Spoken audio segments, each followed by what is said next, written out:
días a todos. Bienvenidos una vez más al Centro Cultural del Banco de la República en Tunja.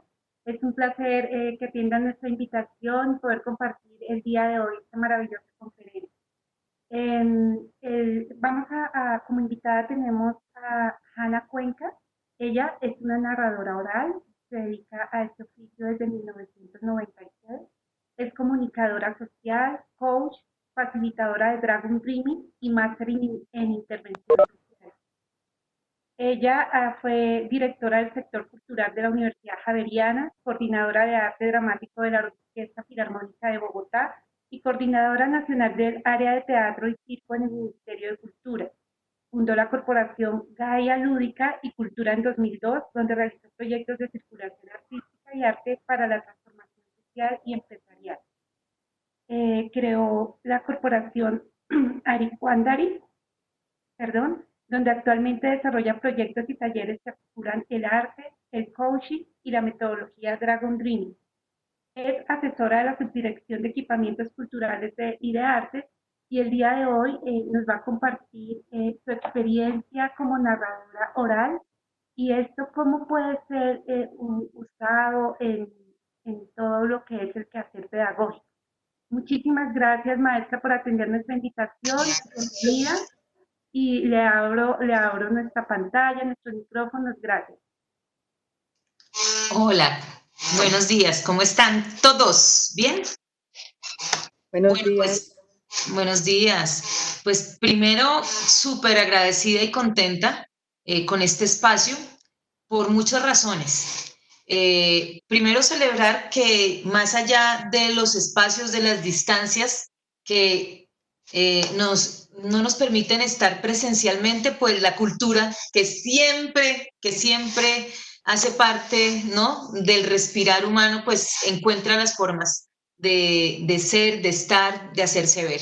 Entonces, pues celebro que yo estoy aquí en Bogotá, estoy en mi casa, cuidándome, también como están ustedes desde el lugar donde estén cuidándose y bueno, nada más y nada menos que toda esta parte cultural del Banco de la República que realmente siempre ha impulsado el ejercicio cultural del país, pues nos convoca y nos invita. Entonces, de verdad que para mí es muy emocionante saber que hoy docentes y gente interesada en el tema en Boyacá y en Tunja, pues está conectándose para que hablemos de este tema que obviamente para mí es la gran pasión. Así que, pues estamos empezando, calentando motores. Yo le agradecería muchísimo a Nidia, a Harold, a Nubia, a Sandra y bueno, a todos los que están conectados, que si pueden abrir las cámaras y con eso yo los puedo ver un poquito, o bueno, los que quieran, y con eso podemos de alguna manera sentirnos también más conectados, porque además el ejercicio de contar justamente es un ejercicio de contactarse, de abrazarse con el otro a través de la palabra. Entonces, hoy vamos a hablar de la narración oral como mediadora y bueno, esa es la primera mediación. La primera mediación que diferencia la narración oral de otros artes escénicos y digamos que la narración oral en sí es un acto humano, no necesariamente escénico, o sea, puede pasar donde sea, ¿sí? Pasa desde que nos encontramos con un otro en la calle, que en esta época de distanciamiento social no alcanzamos a sobrellevar, pero normalmente uno cuando se encuentra en la calle en época de no distanciamiento social, uno se encuentra, se saluda y le dice, ¿y tú qué cuentas? ¿No? Y el otro empieza, no, imagínese que esta mañana me pasó. Ahí se da la narración oral, desde ese primer contacto. Luego se da en otros espacios, en el espacio familiar, que es el espacio de siempre, cuando uno era chiquito y pedía que le contaran cuentos, ¿cierto? En la casa, o la época, por ejemplo, no sé a cuántos de ustedes les tocó la época de los apagones, a mí me tocó, y esa fue una época muy chévere para contarse historias, ¿no? Y para jugar parqués y para hacer cosas que nos desconectaban justamente del televisor en esa época. Ahorita que por favor no vaya a haber ningún apagón, porque imagínense con este tema donde lo que nos conecta finalmente es lo virtual. Entonces la narración oral ha marcado nuestros tiempos de vida siempre.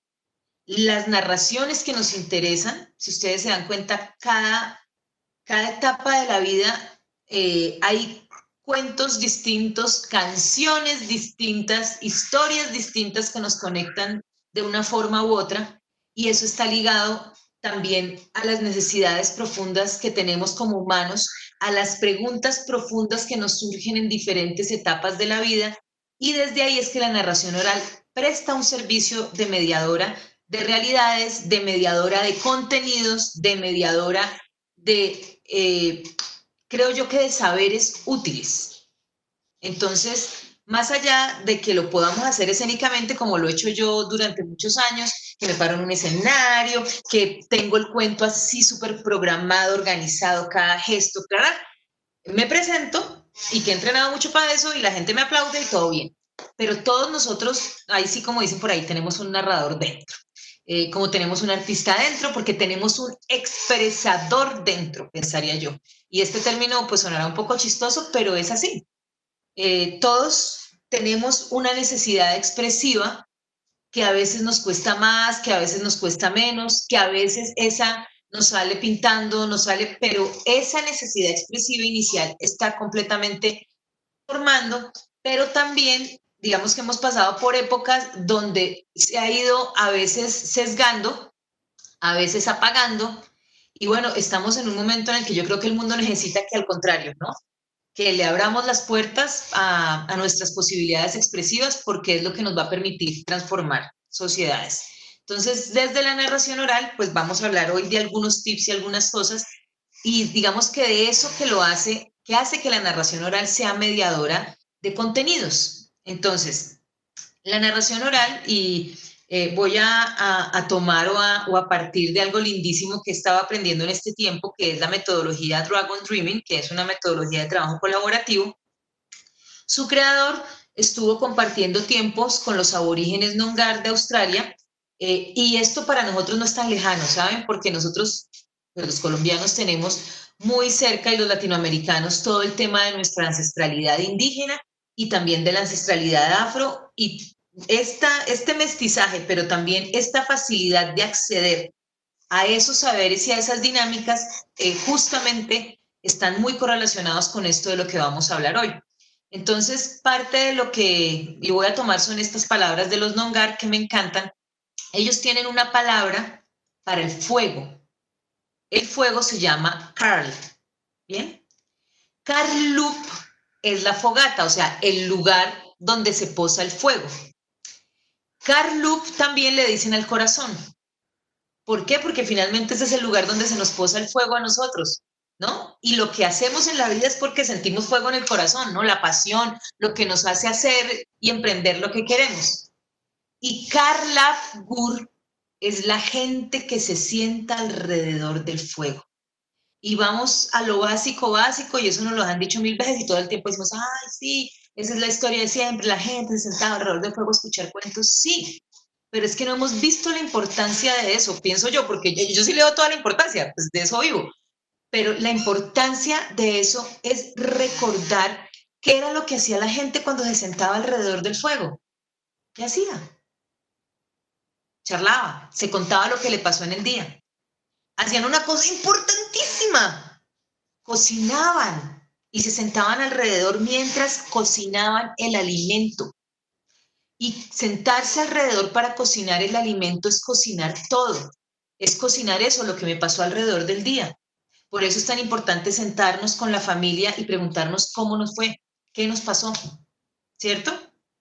Y a los niños y a los jóvenes cuando entran y llegan a la clase, así sea virtual, una pregunta como cuando nos sentamos alrededor del fuego, ¿cómo están? ¿Cómo les fue? ¿Qué ha pasado en su casa en estos días? A veces pensamos que perdemos tiempo para los contenidos, pero eso nos devuelve otra vez a la sensación de estar alrededor del fuego y nos permite cocinar lo que va a pasar. Por eso la narración oral es mediadora, porque la gente alrededor del fuego, mientras iba haciendo, pensemos que nos sentamos todos alrededor del fuego a hacer un cocidito boyacense, que ya me empezó a dar hambre y todo nada más de pensarlo. Y eso significa mucho, si se dan cuenta, y tiene que ver con las narraciones, porque cuando nos sentamos alrededor del fuego a cocinar juntos, estamos contándonos cómo nos fue, estamos echando los ingredientes y todos aportamos ingredientes, pero además esos ingredientes tienen una historia. porque esas chuguas las saqué de no sé dónde y tal, porque cuando fui a comprar el pollo me pasó que no sé qué, porque hacerlo de esta manera o de esta otra o echarle este piqueadito antes o después tiene una historia y tiene que ver con lo que yo soy, con lo que me enseñaron mis abuelos, etcétera, etcétera, etcétera. Entonces, si se dan cuenta, el volver a pensarnos alrededor del fuego tiene un significado importante y entonces ahí se cuentan las historias, mientras se cocina, mientras se come. Se cuentan los problemas y se cuentan las soluciones. Por eso es importante sentarse alrededor del fuego y contarse historias, porque las historias han sido las que han solucionado las grandes preguntas de la vida y más que solucionarlas las han reflexionado. La muerte, la vida, cómo se crían a los hijos, cómo se cultiva, en qué temporadas, qué hacemos con esto, los valores. Ahí es donde están las narraciones. La razón por la cual pasa esto y no pasa lo otro, por qué el tigre tiene rayas, por qué nosotros nos cuidamos y el tigre se come a los hombres, ¿no? Cuando se quedan por la noche despiertos, por qué la serpiente no es amiga del hombre y de ahí. Entonces, cuando estamos conectados alrededor del fuego y cuando empezamos a contar estas historias que nos preguntan las cosas importantes de la vida, pues vamos elaborando. Y hay preguntas que no terminamos de responder nunca.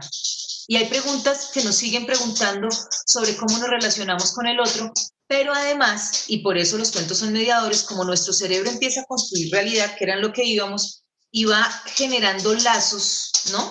Va tejiendo estructuras simbólicas que no necesariamente tienen que ser desde la información evidente.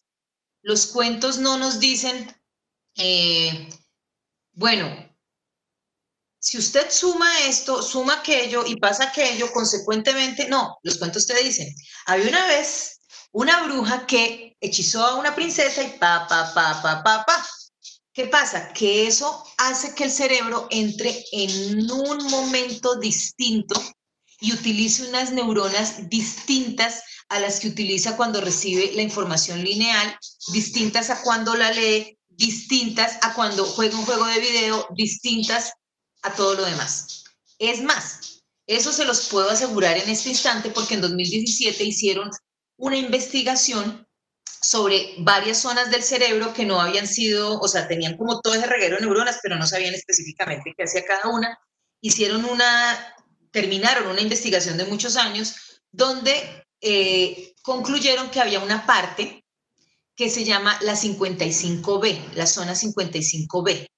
Esa zona todavía no saben en qué repercute más adelante, pero lo que sí saben es que es un guardadito de neuronas, un grupo de neuronas que solamente se activan cuando se escuchan cuentos, solamente cuando eso pasa.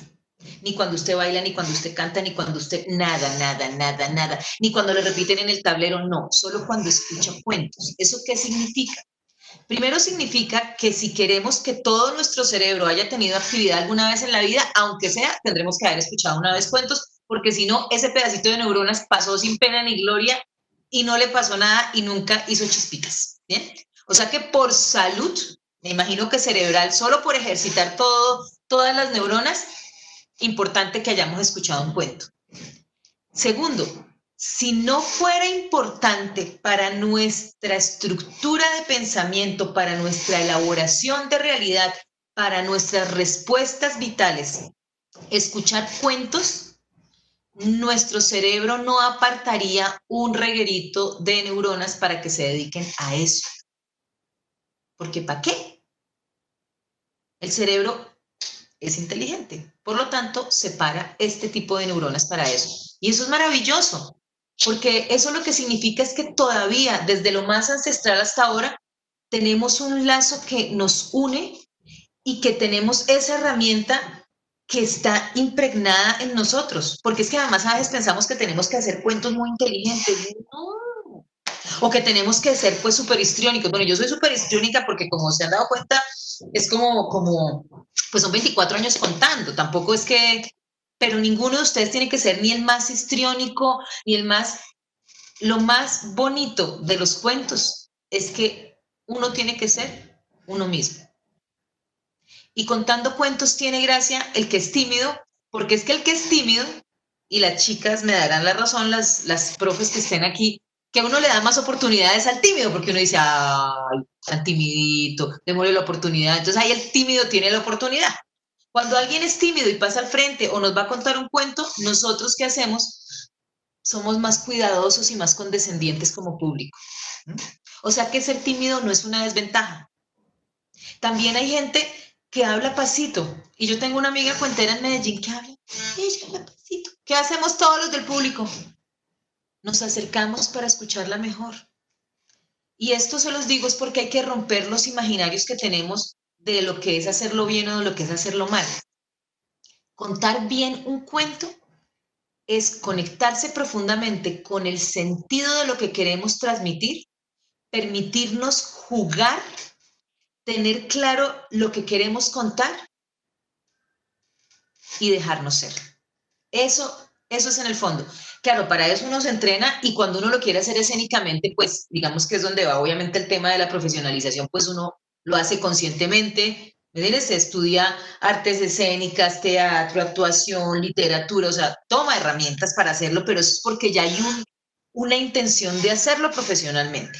De que me paguen por contar cuentos, de hacerlo en escenarios, eso es otra cosa. Pero contar cuentos como una posibilidad de mediación, no se pongan tantos bloqueos en la vida, porque los bloqueos no los ponemos como desde el temor y desde el juicio de afuera.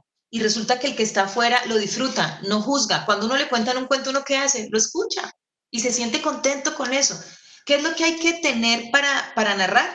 Bueno, pues escoger las narraciones. Entonces, lo primero que les recomiendo, y como les decía, no intenten meter un contenido a la fuerza, no intenten que el cuento sea excesivamente puntual. Más bien pensemos que el cuento nos abra a un espacio cerebral donde el que está allí escuchándolo se emocione y sienta que quiere saber sobre el tema, que eso era lo que hacían los griots africanos. El niño se sentaba y le preguntaba, por ejemplo, oye, ¿y por qué mi papá va a casar?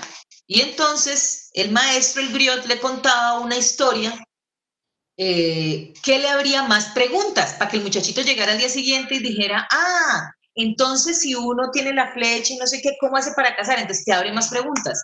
No te resuelve el ángulo, te abre las ganas de saber cuál es el ángulo, para qué la flecha, para qué el animal, etcétera. Te abre las ganas del conocimiento y puede que te entregue herramientas, elementos y cosas que tengas que tener en cuenta.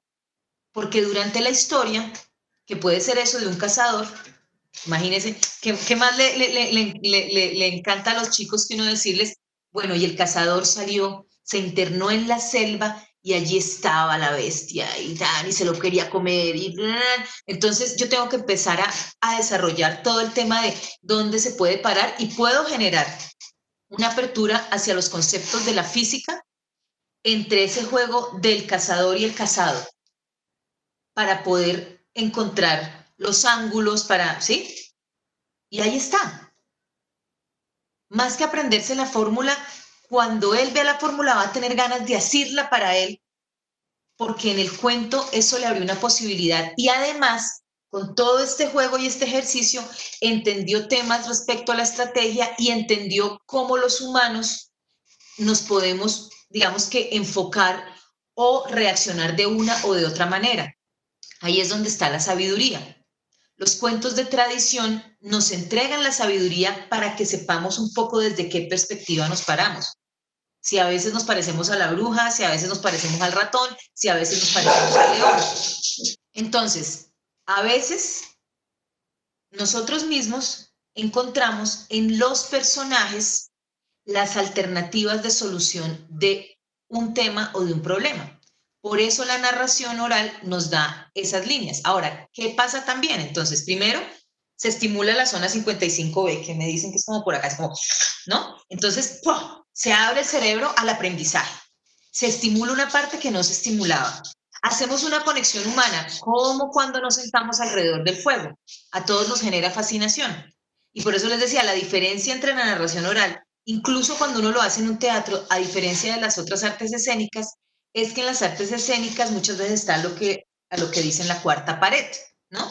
Tú ves como si estuvieras en una ventana viendo lo que le pasa a los personajes, que se aman, que lloran, que pelean. Pero cuando yo estoy narrando cuentos, el que está de público se siente observado porque está siendo tenido en cuenta, porque a veces le preguntan algo, porque se ríe y porque el que le está contando la historia se refiere a él, habla, ¿ya?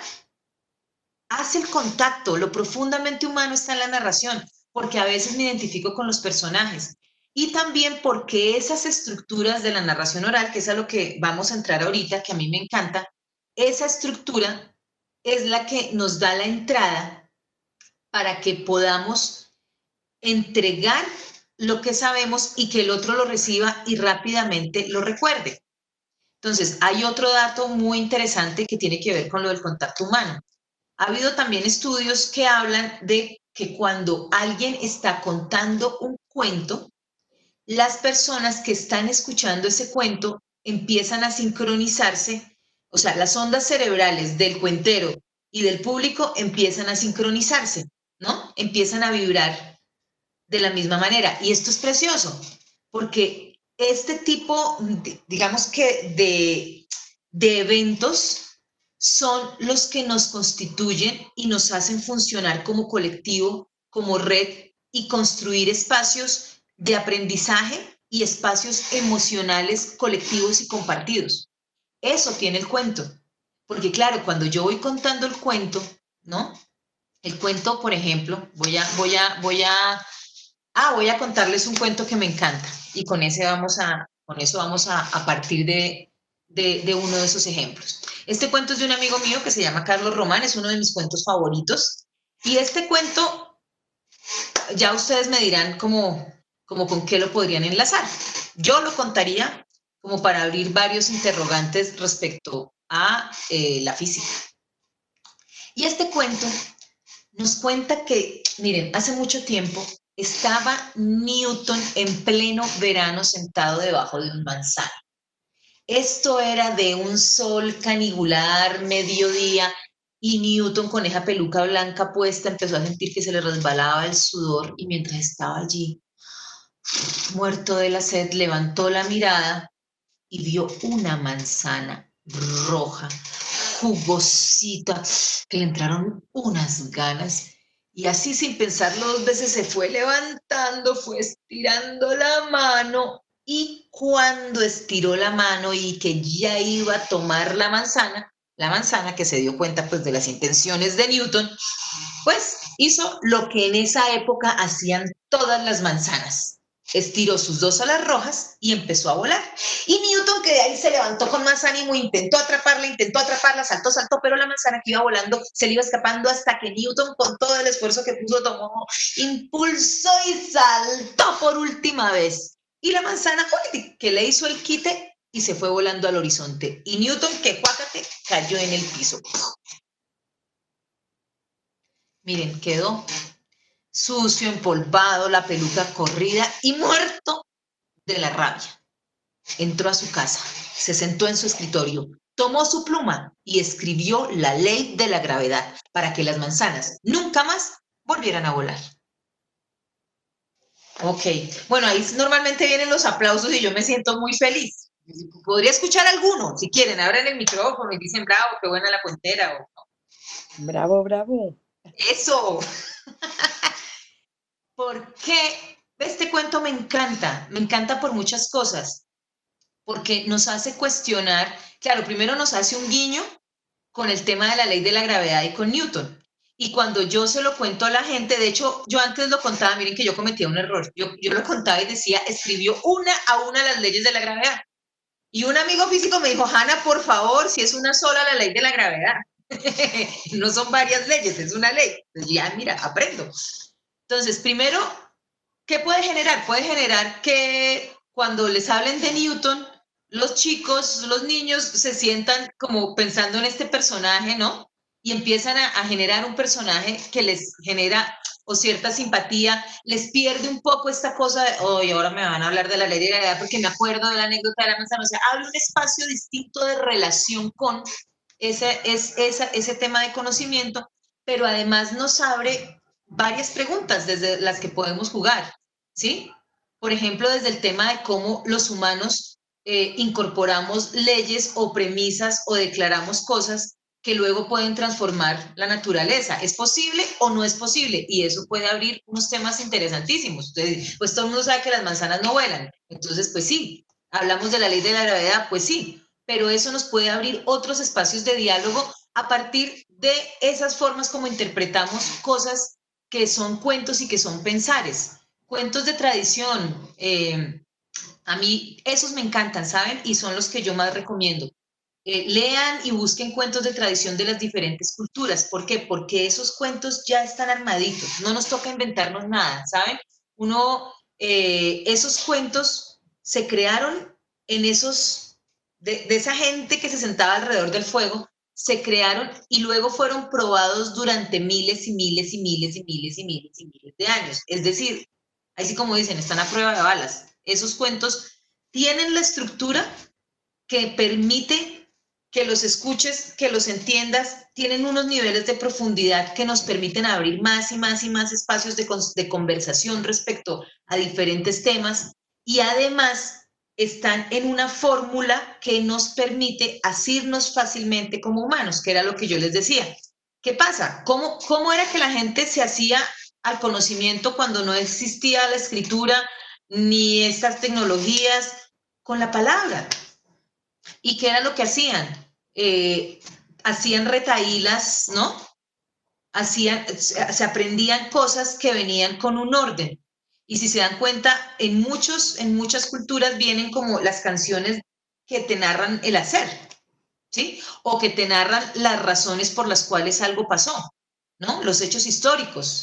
Y están muchos cantos, y bueno, podamos retomar incluso las décimas, pero están muchos cantos, los cantos de juglaría, ¿no? Todos estos cantos de vaquería que nos van narrando las hazañas, pero es que también nos van enseñando cómo se hacen las cosas, ¿no?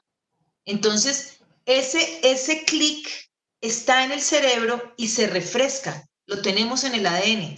Cuando a un niño, por ejemplo, le jugamos con sal de ahí, chivita, chivita, sal de ahí, de ese lugar, vamos a llamar al lobo, ¿no? Entonces, el palo no quiere pegarle al fuego, el fuego no quiere, perdón, el agua no quiere apagar el fuego no quiere quemar el palo no quiere pegarle al lobo, el lobo no quiere sacar la chiva no quiere salir de ahí. Sal de ahí, chivita, chivita, miren, con esta misma lógica, de eso que es una estructura completamente oral, podríamos, por ejemplo, enseñar los pasos del método científico. ¿Por qué no? Y entonces, no sé, el resultado no quiso comprobar el tren no se queda de campo, la prueba no quiso, quiso comprobar la hipótesis no quiso, es un juego. No significa, y además eso también es el otro tema, no significa que así va a ser el contenido exacto. Y en esto, a mí me disculpan, voy a ser muy sincera, pero a veces entramos en unas preocupaciones como si la gente no fuera inteligente. Es decir, los niños y los jóvenes completan los vacíos que hayan en la historia. Si ellos aprenden el método científico así, este no quiso hacer esto para el revés, pues se mueren de la risa, pero ya cuando lo hacen al derecho también lo pueden hacer. No es que les vaya a quedar mal aprendido, ¿sí? Porque ahí estamos pensando, estamos creyendo que el pensamiento es lineal. Ahí estamos negando todas las posibilidades de relaciones profundas que tenemos y que hace nuestro cerebro. Entonces, contar un cuento lo que hace es que nos ayuda a enmarañar el conocimiento desde otro lado. Nos ayuda a que esa necesidad que tenemos todos en nuestra inteligencia recoja y complete. Entonces, ese es más o menos, digamos que todo el tema, hola, bienvenido.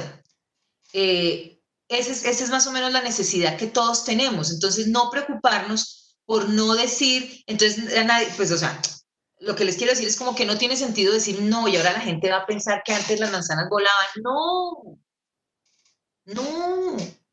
Todos sabemos que tiene un sentido simbólico. Ninguno se cree el cuento de que la manzana antes volaba, con este cuento que les conté ahorita. Ninguno va a llegar a preguntar eso. Lo que sí es que le va a abrir un espacio para hacerse otras preguntas. Entonces tampoco le tengan miedo ni tiene que ser el contenido pegado al pie de la letra, porque viene otra vez la linealidad de la verdad, la linealidad del conocimiento y la linealidad de la estructura del pensamiento. Entonces volvemos otra vez al tema de la narración oral y de los tips. ¿Qué tienen las estructuras orales? Pues eso, que me permiten memorizar, pero no memorizar como un loro, que es lo último, digamos que es lo último a lo que realmente le valoramos a la oralidad. No, es que esa memorización tenía el ejercicio de dar contención. O sea, calculen que ustedes nacen en una cultura donde no hay nada escrito, no pueden ir a una biblioteca, no pueden tomar un libro, no pueden... Lo único que existe cuando estén en una situación de dificultad es a ustedes mismos, ahí paraditos, no hay, ay, venga, me meto a internet a ver qué, ¿no? ¿Qué es esto? ¿Qué me preguntan? ¿Cómo? El mapa, ¿no? Que ahora uno cuando viaja sale y uno coge en Google Maps, ¿no? O pone su, entonces ya se ubica. No, si no existe esto, ¿sí? Pero tampoco existe un mapa para desdoblar, pero tampoco un GPS, pero, ¿no? ¿Qué hago? Tengo que aprenderme el camino. Y eso lo hacemos. Finalmente uno se aprende el camino a la casa, ni siquiera repitiendo la dirección, porque ahí no tiene sentido. Uno se aprende el camino a la casa caminando de la casa al colegio, ¿sí o no? Y si un día le preguntan, puede que uno se haya aprendido la dirección de memoria, pero normalmente le preguntan, ¿y cómo llegó a su casa? Y uno dice, no, mire, usted llega a la plaza, ¿no? Entonces usted ve la Casa Blanca, ahí no, por ahí no. Entonces se voltea, ¿ya? Ahí está. Las formas orales son connaturales, como caminar, como bailar, están. Y por eso las aprendemos tan fácil. Y así era como la gente podía volver a la casa, porque le contaban historias. Entró y vio el árbol tal, tal, tal, ahí pasó algo. Entonces el árbol donde, mira, ahí está el árbol donde fulanito se cayó y peleó con el tigre. Luego, así era como se ubicaban y podían volver a la casa, porque pasaban cosas, porque eso es lo otro, las cosas toman sentido cuando pasan cosas, ¿sí? Si yo digo, vamos por la carretera,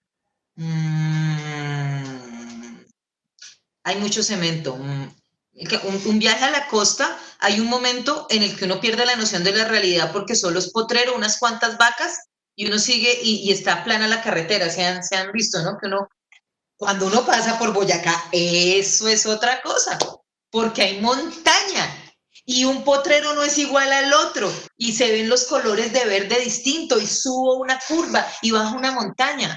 Pasan cosas.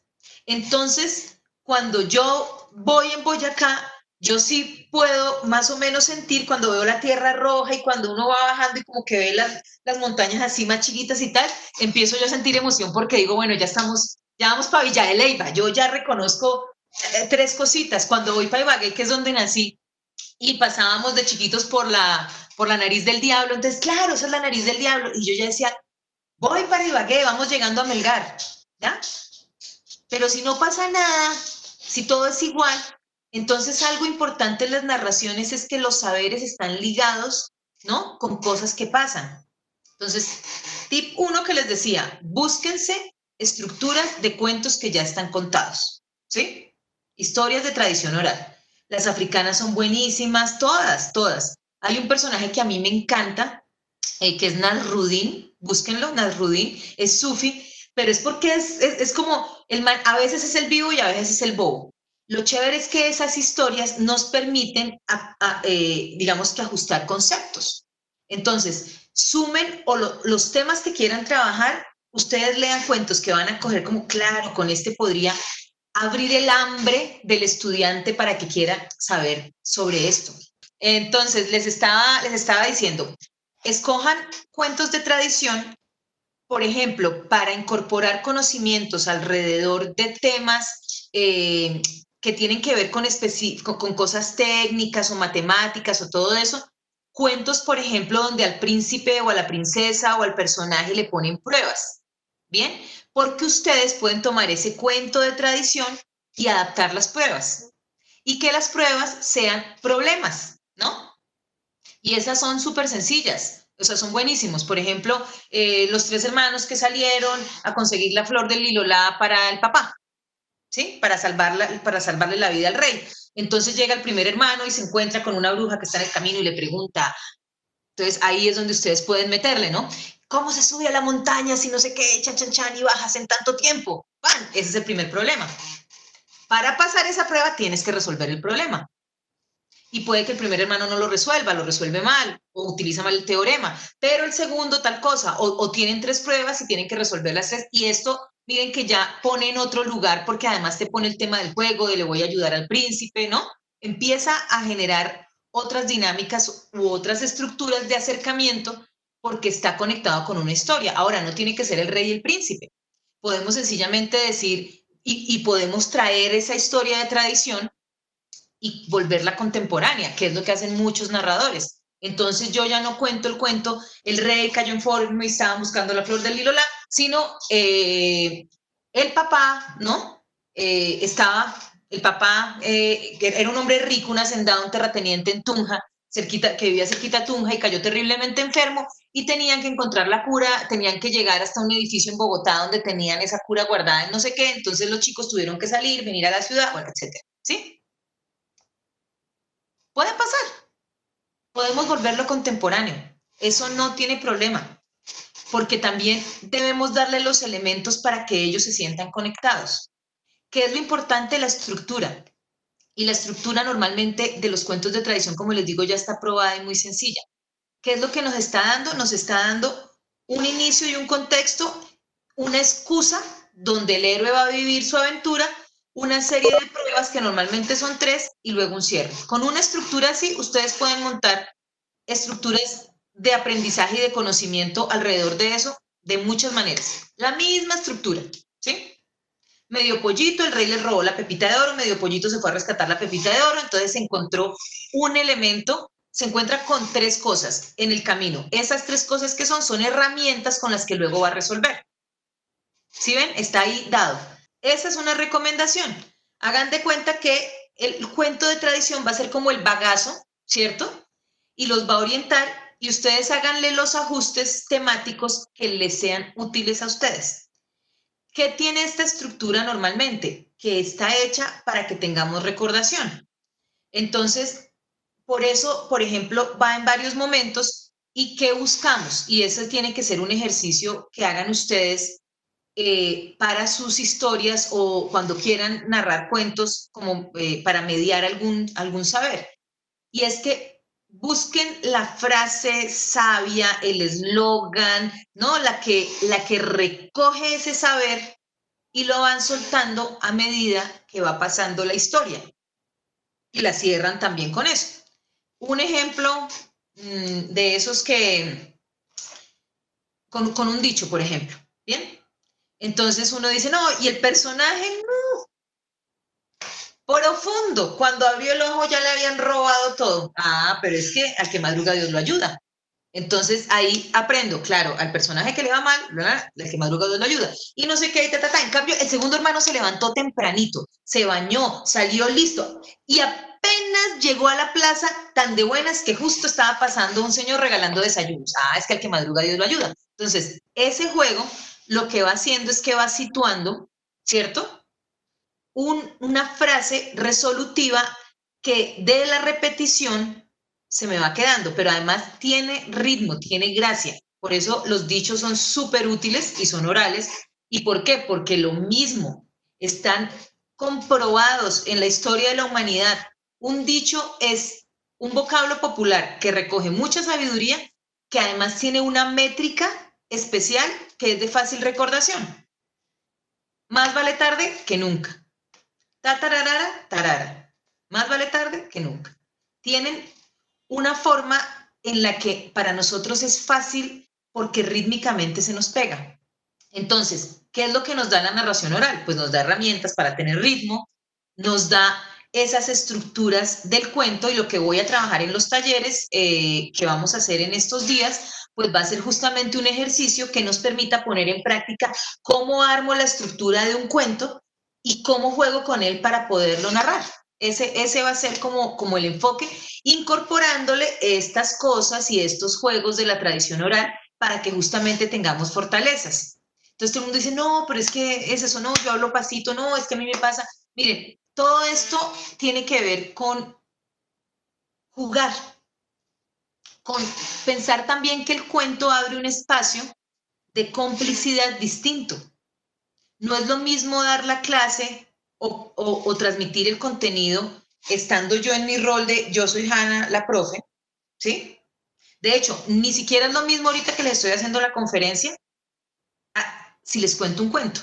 Y creo que ustedes vieron que, claro, yo sigo siendo muy histriónica cuando hablo y todo, pero no es igual a cuando les estaba contando la historia de Newton y la manzana, los gestos que salían, ¿sí? Lo que pasaba, porque eso nos permite como entrar en otro código y les permite a ustedes también relacionarse desde un lugar distinto con sus estudiantes, sorprenderlos. ¿Con qué? Con sus gestos, ¿sí? Con sus ocurrencias, bajarle un poquito a veces como a ese espacio en el que estamos muy rígidos, o por el contrario también ponernos muy rígidos y que ellos vean otro espacio, ¿no? Si siempre somos así como queridos, no sé qué, pues en el cuento, ¡pah!, podemos hacer un personaje que sea, que ellos digan, uy, ¿no? Porque también descubren otras posibilidades. Ahora, ¿quiénes están en todas las posibilidades? Nosotros, porque no solamente somos un cuentero, tenemos el cuentero incluido en nuestro ADN, todos los humanos y los colombianos más.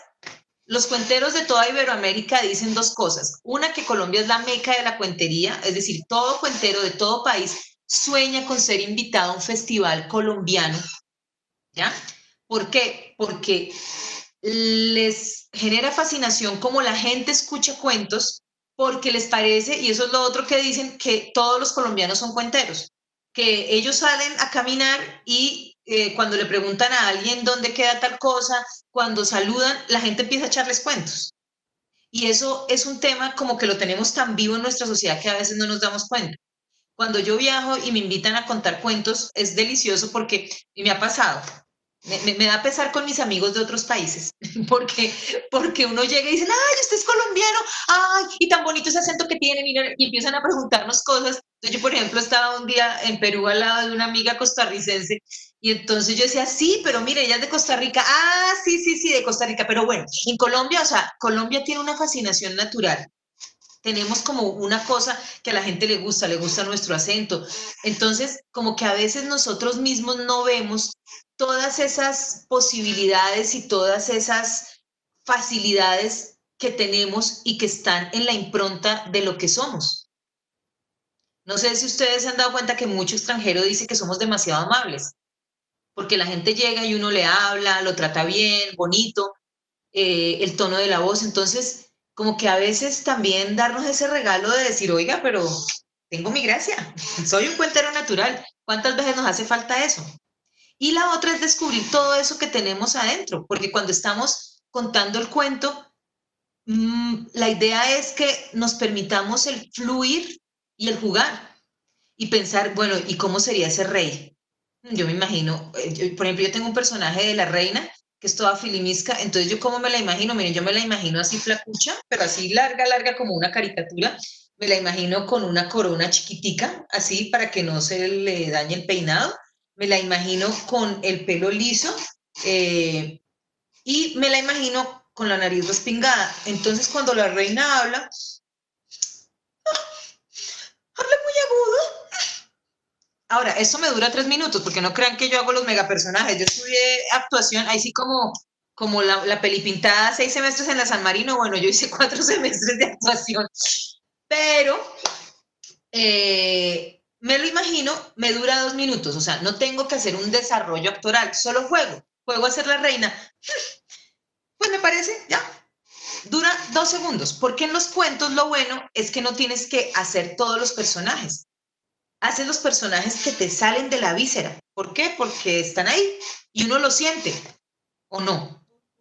Cuando, por ejemplo, a algunos les nace el Caperucita. Abuelita, ¿y por qué tienes esos ojos tan grandes? ¿Y qué responde el lobo? ¿Alguien que me ayude del público? De quienes me están acompañando hoy. ¿Qué responde el Para lobo? verte mejor. Muy bien. Entonces, ahí es donde tomamos el personaje. Y todos los niños entran en fascinación, ¿o no? Cuando decimos, y Caperucita preguntó, entonces hay unos, abuelita, porque ya se lo saben.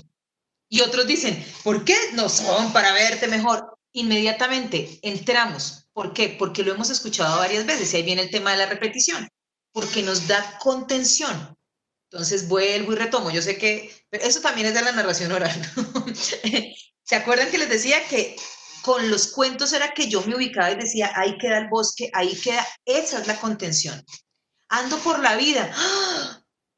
Pero cuando yo sé que Caperucita va a preguntar esto y el lobo va a contestar esto y va a pasar aquello y el lobo la va a perseguir, pero va a llegar el leñador, yo siento contención. Siento contención porque sé que el bien triunfa sobre el mal. Y díganme si para uno, hay películas que uno ya sabe que van a terminar, uno no. O sea, hay películas que uno quiere ver para saber qué pasa. Pero hay muchas películas, sobre todo las comedias románticas. Miren, no es sino que uno esté en una tusa y uno quiere ver las películas románticas. ¿Por qué? Porque pues primero las llora, ¿no? Ayuda, pero luego, al final, ustedes no se imaginan, algo que los protagonistas se besan y terminan felices. ¿Y eso qué nos da a todos nosotros? Sí, estoy en una crisis, sí, terminamos, sí, tuve una pena de amor, sí, tal, pero al final de todo esto, el amor existe, la gente se encuentra, es posible. ¿Bien? Y eso nos da contención. Eso hacen los cuentos, nos dan contención emocional. Y es eso, sentir que el bien triunfa sobre el mal. Obviamente, pues ya en la literatura pues hay otra cantidad de cosas interesantísimas. A los chicos les encantan los cuentos de terror, les encantan los cuentos de Allan Poe, ¿no? Y también pueden tener unos finales, o sea, pues de eso también está todo el tema de lo lúdico. Pero los cuentos en general de tradición te dan contención. Entonces ustedes pueden revisar qué están necesitando mis niños, qué están necesitando mis jóvenes, no solamente para transmitir contenido, sino que dentro de ese mismo contenido, por ejemplo, hay un cuento que yo trabajo mucho con adolescentes, porque eso sí, mijito, no es sino que a uno le digan de cuentero a adolescentes y uno es, ¿no? Es como a los que más les tenemos miedo, o por lo menos yo, porque digamos que piensan que contarle con adolescentes es congraciarse, ¿no? Como de, ay, sí, entonces la nena y no, no, no, no. Yo creo que contarle a adolescentes también es preguntarnos, y a cualquiera, ¿qué preguntas vitales puede tener en este momento? ¿Qué le puede angustiar? Entonces, claro, obviamente el tema del amor es un tema que les pega muchísimo, que les encanta, y hay un cuento que a mí me encanta, y es un cuento que no se los voy a contar ahorita, pero ese cuento me gusta mucho porque habla de tres hermanos que van a cumplir una prueba, que es llevarle manzanas a la princesa. El que lleve la manzana de la sanación, que la va a sanar, pues es el que se va a poder casar, sana a la princesa y se puede casar con ella. Entonces, la historia habla de que son tres hermanos, que el campesino, papá de los tres hermanos, sembró un manzano cada vez que nació un hijo. Entonces, el hijo mayor es alto, guapo, ¿no? Estos fortachones así, chin, chin, chin, chin, piel dorada, etcétera, el papacito, y tiene un árbol frondoso. El segundo es de estos charlatanes, encantadores, también un poco engañador y farsante, pero es como estos, ¿no? Coquetos que sabe por dónde y tiene un árbol así también igual. Y el menor, pues el menor es el flaco, ¿no? El que de pronto no habla mucho, más bien paliducho, como que... Entonces, esta historia, miren, ustedes no se imaginan cómo los chicos se conectan con ella, porque se ven, porque es que en la adolescencia la angustia de tener que ser, o sea, así como a nosotras las mujeres, y esto lo pensé fue por eso, a nosotras nos empieza, ¿no? En la adolescencia, que si nos salen los senos, que si no nos salen, que si estamos gordas, que si nos pasa, o sea, nos cae toda la presión social del deber ser y del físico, pues a los chicos también, y a lo que tienen que pretender ser, y a las gracias que deben demostrar para poder entrar como en el terreno de juego respecto a todo el tema de la conquista. Palabras más, palabras menos, pues le va mal al churro, al guapo, le va mal, o sea, no cumple la prueba, le va terrible porque es mentiroso, al segundo le va peor porque es más mentiroso aún, y el tercero es el que el papá pues ya no quiere dejar ir porque tan pálido, flaco, injusto, pero el tercero es el más insistente y es sincero, de tal manera que el tercero va, pasa la prueba y al final del cuento, pues le entrega la manzana a la princesa, la manzana cura a la princesa y no solamente, pues el rey tiene que cumplir su cometido de que ha dicho que se va a casar, sino que a la princesa le encanta. Y ustedes vieron la cara de los chicos cuando yo digo, porque a ella le gustan los hombres así, pálidos, flacos, enjutos. Todas tenemos gustos y ellos hacen como, sí, Sí, no tienes que ser ni el más musculoso, ni tienes que tener un rollazo, ni, ¿no? Ser el más hablador y tal, porque eso les genera angustia a los pelados, ¿o no? Las que conocen a los adolescentes saben que por ejemplo, mi sobrino divino, le dieron clases en el colegio las clases de danza, había una que era de danza para fiesta, de salsa, de bachata, de merengue, todos, todos los pelados no faltaban a esa clase. ¿Por qué? Porque pues eso fue lo que les permitió sentirse tranquilos cuando iban a las fiestas de 15. Y es algo parece tan tonto, pero realmente también a veces nos centramos mucho en el sentir de las chicas, ¿no? De los 15, no sé qué, pero los chicos también tienen toda esta necesidad. Entonces, se los cuento es porque, como para darles el ejemplo, eso es un cuento de tradición oral, es un cuento que viene, digamos que de la zona europea y está relacionado con el tema de decir la verdad, pero también miren cómo va cogiendo una fuerza alrededor de los estereotipos. Entonces viene otra cosa, que ustedes toman los cuentos de tradición y con las transformaciones y ajustes que le hacen, los enfocan para poder transmitir ese mensaje que tienen, porque pues evidentemente hay unos cuentos que son tremendamente machistas, por ejemplo, o que son tremendamente maltratantes. Entonces, yo también puedo elegir no volver, por ejemplo, como el cuento de en Estados Unidos, ustedes saben que prohibieron el tema de Caperucita Roja porque el lobo era agresivo y no sé qué, no es necesario el lobo, necesario, porque para que un niño y una niña aprendan que están en zona de peligro, tienen que poder relacionar el personaje del lobo con que están con alguien o se sienten como cuando visualizan al lobo. Eso es básico. Ah, bueno, ahí es otro ejemplo, como los cuentos de tradición oral. Claro, en el momento en que yo voy andando por un lado y tengo la sensación de que hay un lobo, mi cerebro hace, ¿sí? Tengo que defenderme de esta vuelta, tengo que irme de esta calle. Eso es lo que hacen los cuentos de tradición. Te dan herramientas simbólicas, ¿sí? No tengo que esperar a que salga un lobo cuatro patas. Ay, no, no es un lobo de cuatro patas, es un tipo mirándome, ¿no? Babeando ahí con cara de pervertido. Pues ya, el lobo, Tim, aquí me puede pasar algo, ¿sí? Se me acerca a hablar, no, tengo que mirar por dónde me voy. O sea, empiezo a reaccionar. Entonces, esos contenidos que yo reviso en el cuento, tengo que revisarlo con la sabiduría de saber qué dejo y qué transito, porque obviamente, como les digo, hay mensajes que ya en este momento, por ejemplo, no aplican tanto, pero que son necesarios, por ejemplo, respecto a este tema de defensas, o yo, por ejemplo, llego y digo, bien, voy a ajustar esto para que tenga esta línea, para que tenga este enfoque y esté más relacionado con lo que pasa. Entonces les cierro con un ejemplo respecto a un cuento que yo he contado, no sé si alguno de ustedes ha leído alguna vez La princesa bolsa de papel. Ese cuento es muy, o sea, me encanta porque ese cuento me lo referenció una amiga en 2003 y a mí me encantó. O sea, me dijo, mira que hay un cuento que dice que bla, bla, bla, y a ti te gustaría. Yo nunca lo leí, sino que con lo que ella me dio, empecé a contarlo. Y no lo leí porque ese era como mi ejercicio de creación de ese momento, o sea, de no voy a montar un cuento literario, que eso también se puede hacer y pues en los talleres les voy a contar un poquito cómo se hace, sino que voy a tomar lo que ella me dijo y lo voy a ir resolviendo. El cuento me empezó a conectar, a conectar, a conectar, a conectar, a conectar.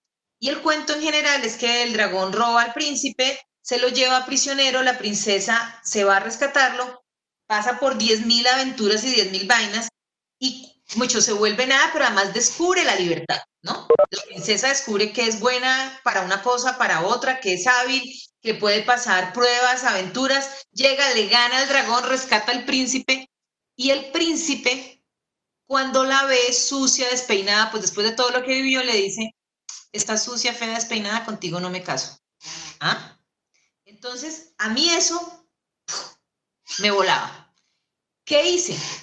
En ese momento, por cosas de la vida, o sea, lo entendí después, pues claro, yo estaba elaborando el duelo de un novio que tuve mucho tiempo, con el que yo ya me veía casada y con hijos, y que terminamos.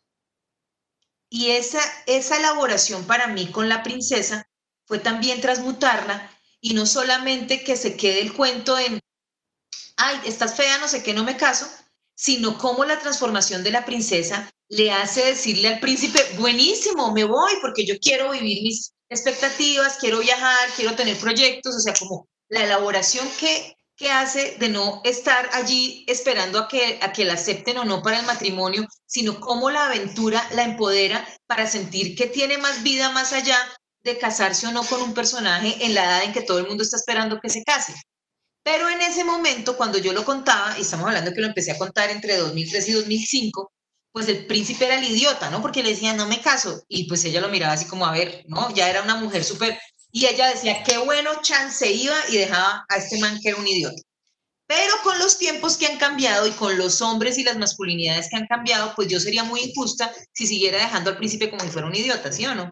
Entonces, lo que he hecho, y me llegó el año pasado porque yo también dije, bueno, ¿por qué sigo dándole palo? O sea, también miren cómo cambian las épocas. Hace 20 años y hace 15 años, el tema de la confrontación de lo femenino y lo masculino era un momento en el que estaba allí, ¿no? ¿Se acuerdan que hasta salió un programa de televisión en que competían y que la guerra de los sexos y todo eso? Si se dan cuenta, eso mismo fue muriendo, porque la necesidad de que eso pasara emocional y socialmente pasó. En este momento estamos en otra construcción de feminidad y masculinidad que está mucho más ligada a tejer juntos. Entonces yo dije, si ya está descontextualizado esto, ¿qué necesito yo que pase? Pues bien, para tranquilidad de todos, pues el dragón se lleva prisionero al príncipe y ustedes vieran, lo hace pasar por unas pruebas horribles, o sea, ese dragón es un maltratador, lo hace tender su propia cama al príncipe, lo hace trapear la celda y por si acaso le enseña a cocinar.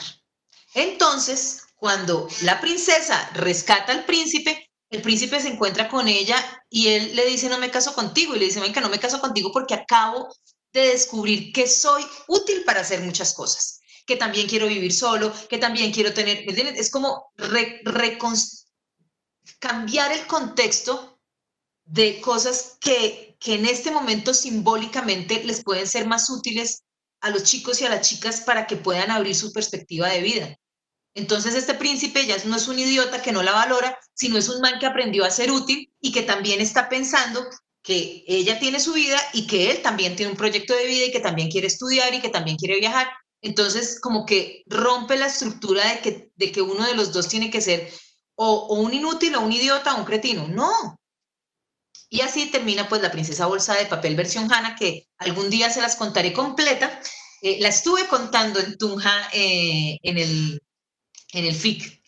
Y bueno, esos son más o menos como de lo que hemos hablado hoy, las cosas que a grandes rasgos desde mi quehacer he visto de cómo la narración oral aporta como mediadora, de que esto es así una pruebita, pero que ustedes se pueden inventar y descubrir miles de cosas, porque los cuentos son infinitos. Yo llevo 24 años de mi vida contando cuentos y hay miles y millones de cuentos que no conozco, pero hay cuentos, como les acabo de mostrar con la princesa de bolsa de papel, que van madurando y que me van generando nuevas preguntas, pero además yo voy madurando con ellos, porque en últimas, cuando yo cuento un cuento, me estoy contando a mí, estoy contando mis inquietudes. Entonces, muy seguramente, cuando ustedes le cuenten cuentos a sus chicos, después de un tiempo van a decir, ah, ya entendí yo por qué estoy contando este cuento, porque ustedes también se están resolviendo ustedes. Pero lo más lindo es que cuando cuentan el cuento, no están resolviendo solos un tema, sino que están haciendo el círculo alrededor del fuego y están caminando juntos la aventura para aprender de la mano. Y colorín colorado, esta conferencia ha terminado. Maestra, nos preguntan que cuál es el nombre del cuento de Newton. Ese cuento se llama La manzana de Newton y se lo inventó, porque es un cuento inventado oralmente, creado oralmente, por Carlos Román, que es otro narrador, es profesor de teología y doctor en teología de la Universidad Javeriana. Es que los cuenteros somos muy raros, imagínense, un doctor en teología contando cuentos y ese es el cuento, La manzana de Newton.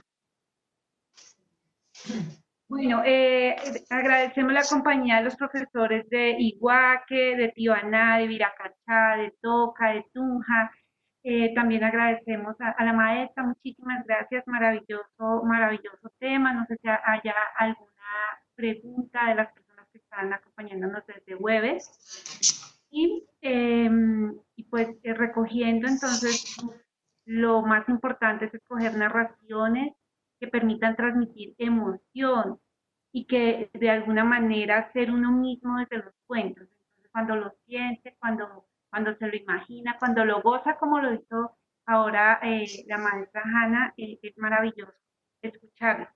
No sé si hay alguna pregunta en el chat. Bueno, ahora nos estaban solamente contando que en las culturas ancestrales había relatos de enseñanza del manejo del mal. Nos estaban contando y aprovechamos la oportunidad. ¿Alguna pregunta, Juliana? Aquí yo veo que María del Pilar dice que sí tengo experiencia de relatos en abordaje de escenarios de violencia. Pues mira, yo personalmente no he sido como la más cercana o sea, tengo muchos amigos que han trabajado con víctimas, ¿cierto? Le he contado a víctimas, le he contado a desmovilizados, le he contado a reinsertados. Para mí ha sido un ejercicio porque cuando iba, por ejemplo, vienen todos los juzgamientos, ¿no? Que uno tiene como humano. Que es como, uy, le voy a contar a una gente que cargó un arma, que tal, tal, tal. Y hice toda mi elaboración y les conté. Y una cosa muy linda es que todos nos conectamos con lo profundamente humano y con el hecho, o sea, todos nos volvemos niños cuando escuchamos cuentos y abrimos otro espacio de escucha desde otro punto. Es que de verdad que yo siento que para mí los cuentos son tan agradecidos por eso. En escenarios de violencia, o sea, en zonas que, como dicen, calientes, pues históricamente creo que sí hemos contado. Lo que pasa es que como pasa siempre, que uno llega a la función, acompaña y lo que ve es eso, gente del campo, ¿cierto? Gente de la población y se cuentan los cuentos de tradición. Ahora, para elaborar duelos y ese tipo de cosas, sí hay narradores. Hay una amiga narradora que ella ha acompañado, digamos que ella fue, pues, ha acompañado procesos de derechos humanos en el Magdalena Medio. Entonces, ella tiene unos cuentos que ha elaborado después en los que, digamos que recoge mucho de estos temas con las víctimas. También se han trabajado talleres de narración oral con las víctimas y talleres de dramaturgia para que las personas que han tenido estas situaciones puedan elaborar, ¿no? ¿Cómo elaboro el duelo y esto se convierte en un relato y esto se convierte en un acto poético que de alguna manera ayuda a elaborar mi dolor, ayuda a ponerlo fuera, pero también ayuda a poderlo contar para que otros también sepan qué ha pasado? Entonces, sí hay personas, hay organizaciones que tienen gente muy pila en esto. Yo, digamos que los admiro mucho.